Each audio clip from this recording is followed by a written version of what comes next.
Welcome back to another episode of Harmonious at Lunch, the show that fuels your business success. I'm Brandon Gano, your host and guide through the world of harmonious business growth. Today, we're unlocking powerful strategies with industry experts to help your business thrive. If you're a business owner, entrepreneur, or executive, you are in the right place. Join me and our incredible guests today on the journey to clarity, growth, and success. It is time to revolutionize your approach to business. Let's dive in with another episode of Harmonious at Lunch.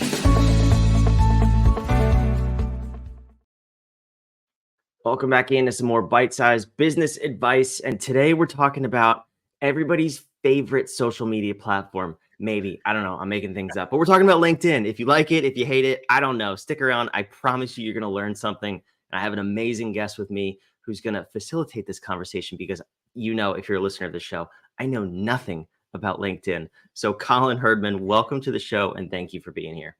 Thanks so much, Brandon. I can guarantee you and your audience will love LinkedIn by the time we're done with this podcast. Yeah, I'm secretly on the edge of my seat here because I'm like, ooh, this is the platform that I haven't cracked. I know nothing about, but I desperately want to. And I have a feeling a lot of our listeners are in the same place. But I'm curious, are you talking to people like me, or do you prefer to talk to LinkedIn experts?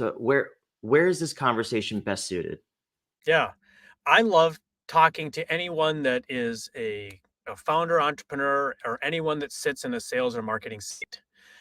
And it doesn't matter whether you're a solopreneur or whether you have a large business with a big sales team. What we're going to talk about today is applicable for everyone. I love that. Okay. So then let's set the stage. What's going to be the best way for us to hear this conversation? Should we have our LinkedIn open on the side? Should we pause this conversation if we're driving, or should we listen to the whole thing, digest it, and then figure out what's best for us? What's the best way to implement this?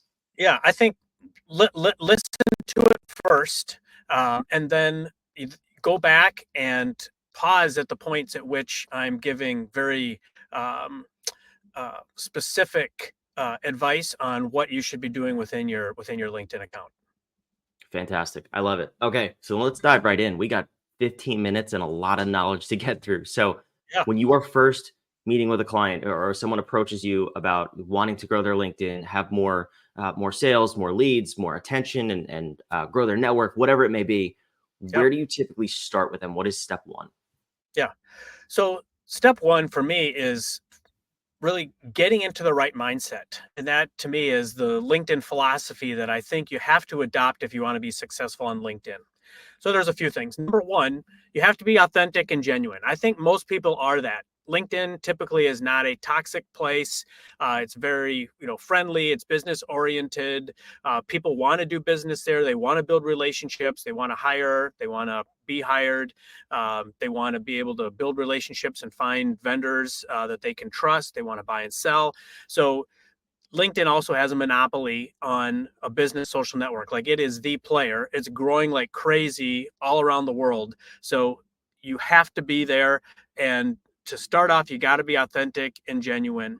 I think people also want to conversate in a conversational tone. You don't need to be like overly professional. Just be yourself. The second thing is you have to approach it with an educational mindset. No one wants to be sold on LinkedIn. Okay. So with that educational mindset, that will prime you for what I'll be talking about in a moment, for success. But the other thing is you have to also have an experimentation mindset, knowing that you're going to try things out. Some things are going to work better than others, but you're in it for the long haul, and that you want to really start to figure out what works and what doesn't with your audience. So the last thing that I'll say is, and this is where I put a lot of pressure on myself as a founder entrepreneur, and I'll put that same pressure on anyone else that's a founder entrepreneur or sitting in that marketing or sales seat, which is you have to understand the pains and the barriers that your prospects are trying to overcome.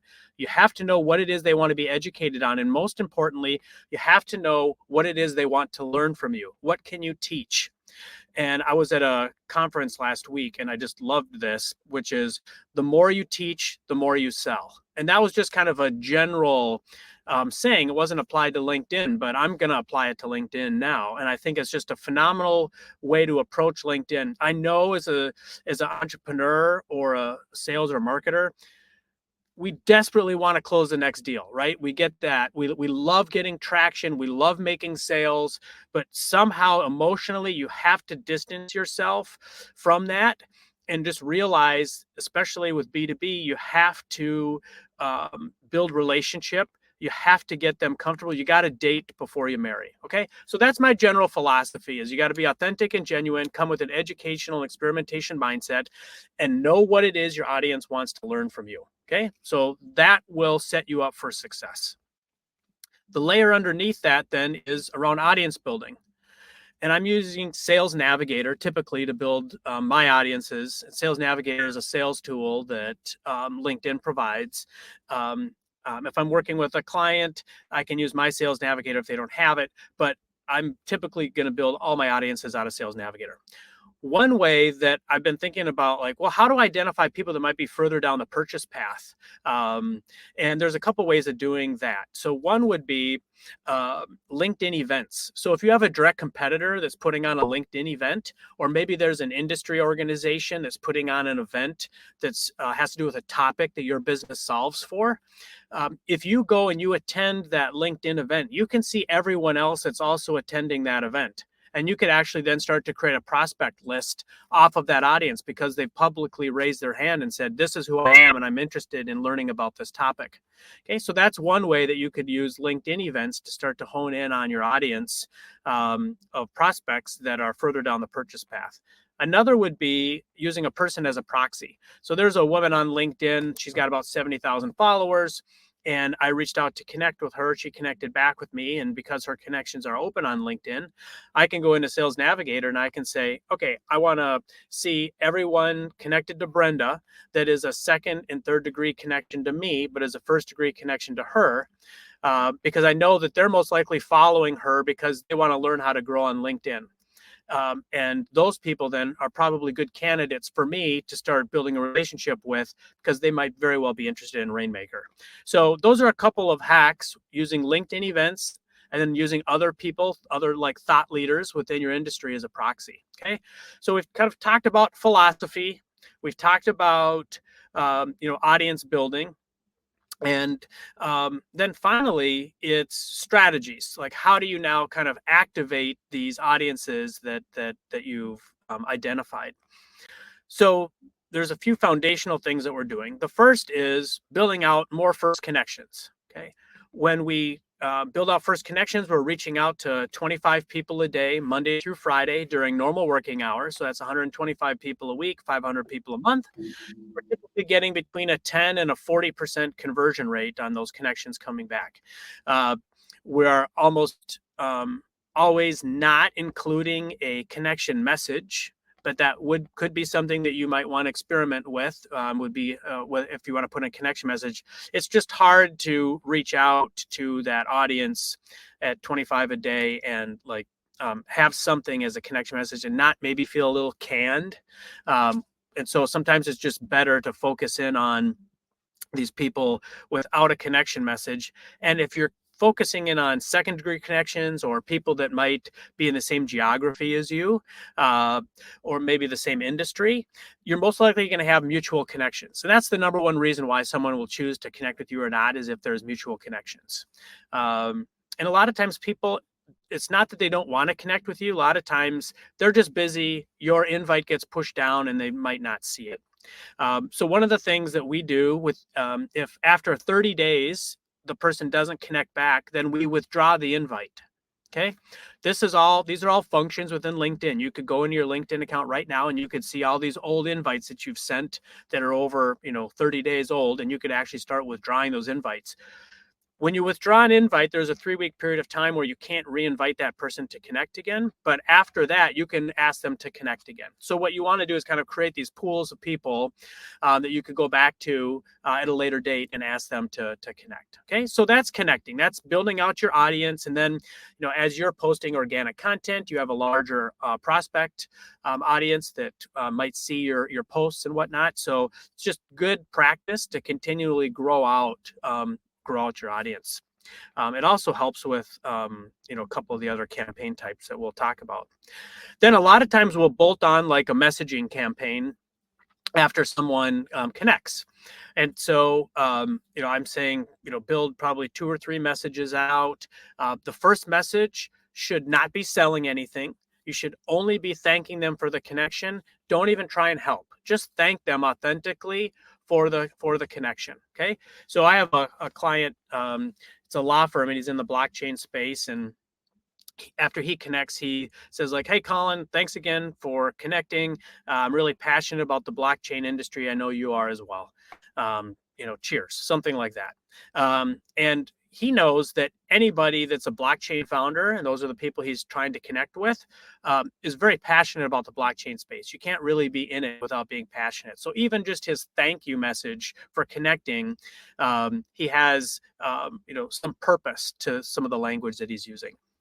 And then if they respond, you just, respond to that in your inbox. If they don't respond, then typically, we'll send another message like a week or 2 later. And that's where you want to start adding value. Okay. That adding value could be asking them a question. It could be inviting them to participate in an industry poll that you're doing. It could be providing some type of an asset that you've written. Maybe it's a LinkedIn article. Maybe it's something on your website. Maybe there's an industry article that, some big company put together that you think your target audience would be interested in learning about, right?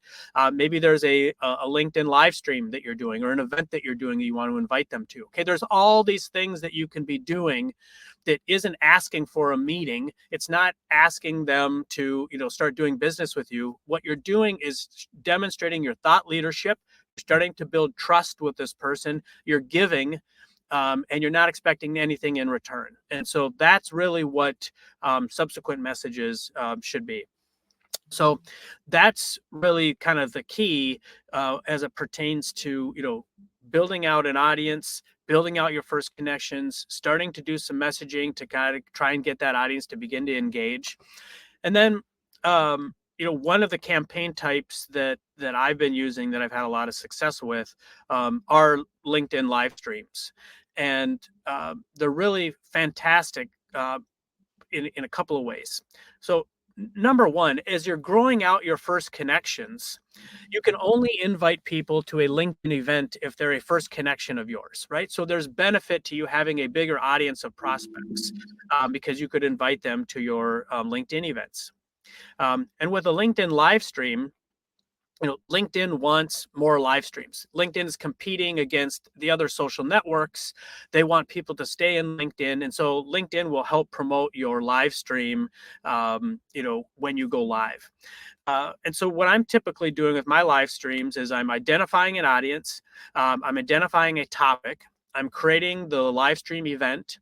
And then I use LinkedIn event invite function to start beginning to invite my audience to the live stream. And the great thing about that is that the invites come in the alerts. So it's not like a message where it's right in everybody's face. It's a nice soft touch where you're not going to burn out your audience, and you're simply inviting them to a live stream learning event that you're doing. If no one is clicking the attend button, then either your audience or your topic or both are off.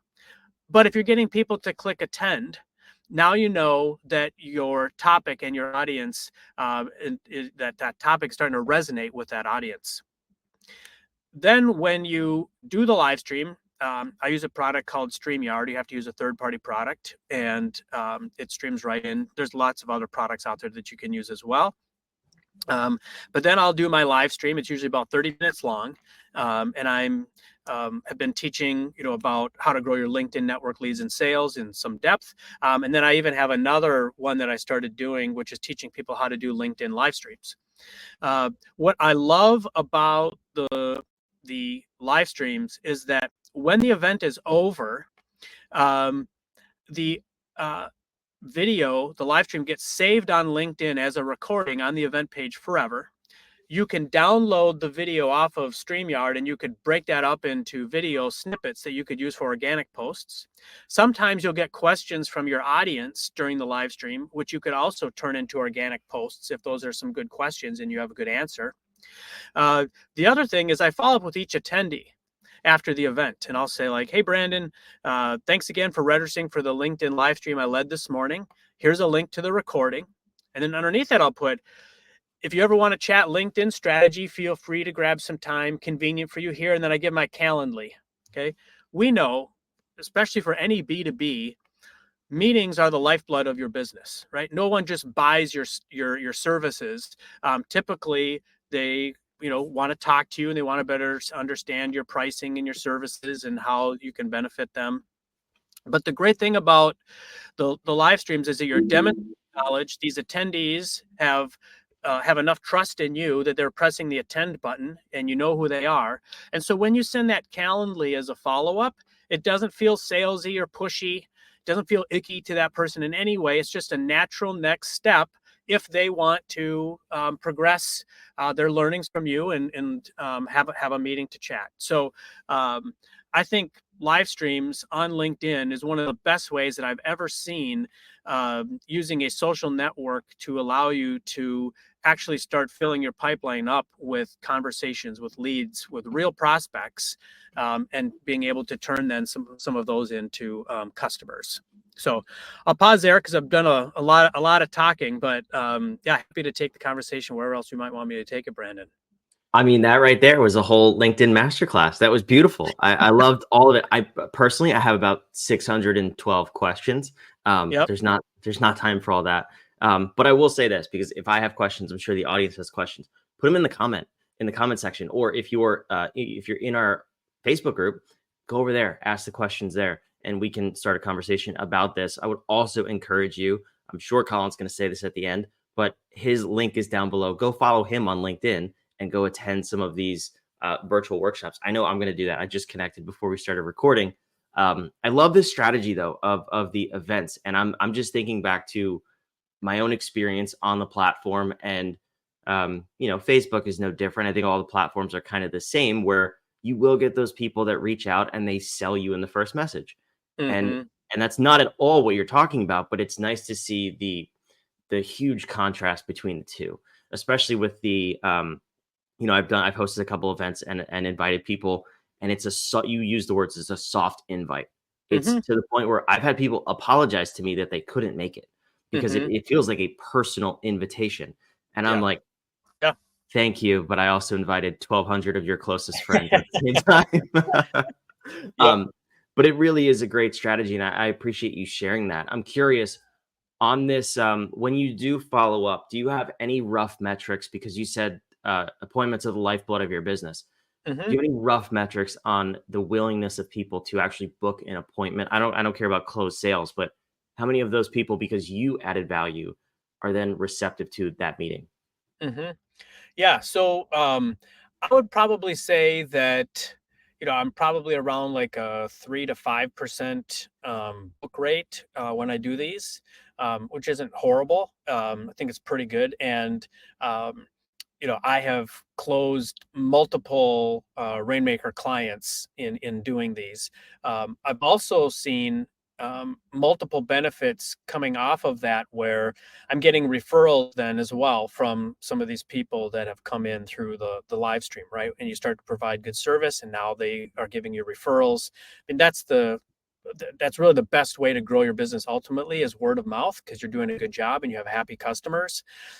So I think having the live stream is, just one of the tools in your toolbox is a great way to kind of keep your content up to date, continuing to engage with your audience. And the other thing is, the nice thing about the live streams is I'm not creating like net new content every week. I have essentially been using a lot of the same content over the last like 5 or 6 months since I started doing it. So I've made small iterations to it, certainly, but I'm not spending tons of time trying to think of like what to say. I've already identified, a live stream, a topic area, and content that has high value. And so now I'm just reaching out to different discrete audiences, right? So I'm doing it for founders, or for sales executives, or for business coaches, or fractionals, right? So, and I'm marketing then these live streams to those different audiences discreetly. where most of the content is the same regardless of the audience, but the audience will, number one, resonate with the topic, then number two, feel like, that this presentation was built just for them. And certainly there's a little bit of customization in there, but not a lot. A lot of the content is the same regardless of, who you are. But those are just some little tips to help, your audience think about as they're creating their content, and the audiences to help that just resonate a little bit more specifically to the audiences that they'd be marketing these to. Yeah, that's fantastic. I was curious about that actually. So when you're inviting people, are you segmenting in Sales Navigator or in another platform? Okay. Yep. I'm segmenting in Sales Navigator, and I'm able to build the audiences out there. And Sales Navigator is nice because there's more filters and you can save the audiences. You can use regular LinkedIn search to do some stuff too if you don't have a Sales Navigator account. But Sales Navigator just makes it a lot easier.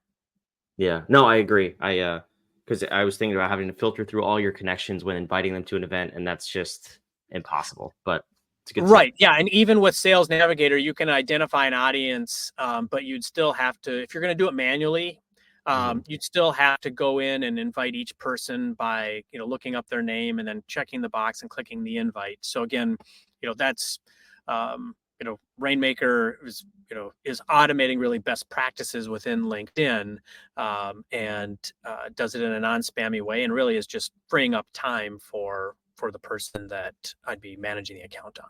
So, yeah, I love it. Colin, this is a fantastic conversation. And if you're anything like me and you're listening, you're excited, but also terrified, because that sounded like a lot of work, a lot of effort, and a lot of time. And I think you have a solution for all three of those, or else you wouldn't be telling us about all of them, because you, I assume, don't do all those yourself either. So talk to me a little bit about Rainmaker, how people can learn about it, learn about you, and see if it's a good fit for them.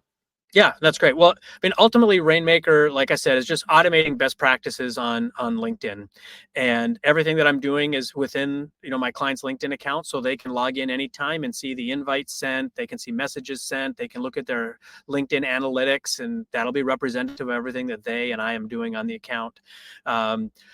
I really want rainmakergrows.com to be an educational resource. So there's information about like my whole live stream process. There's a live stream page on the website that people can go and they can look at the whole process and how I use live streams on LinkedIn. There's a campaigns page that talks about like the 12 campaign types that we automate that they could look at to get an understanding of like what they should be doing on their account. Again, they could go do all this manually if they wanted.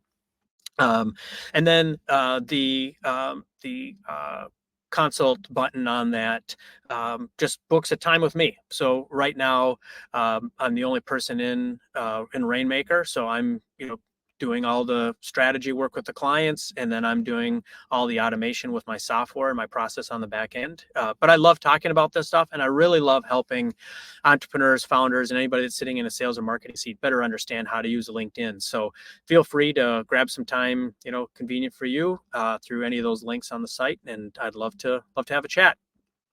I love it. Colin, thank you so much for being here. Thanks so much for having me, Brandon. Appreciate it. Yeah, this is fantastic. I'm excited to take the next step. Go follow Colin on LinkedIn, as I already told you, and go to some of these the virtual events that he's talking about. See how he does his process, and all the links and everything are down below. So go check it out wherever you're watching or listening, and make sure you subscribe. We'd love to have you back. I love putting out content 5 days a week. If you're crazy enough to listen to all 5 episodes every week and you're not hitting the subscribe button, I mean, come on, are we even friends yet? But anyway, we want to help you build a more harmonious business and life 5 days a week. We'll see you on tomorrow's episode of Harmonious at Lunch.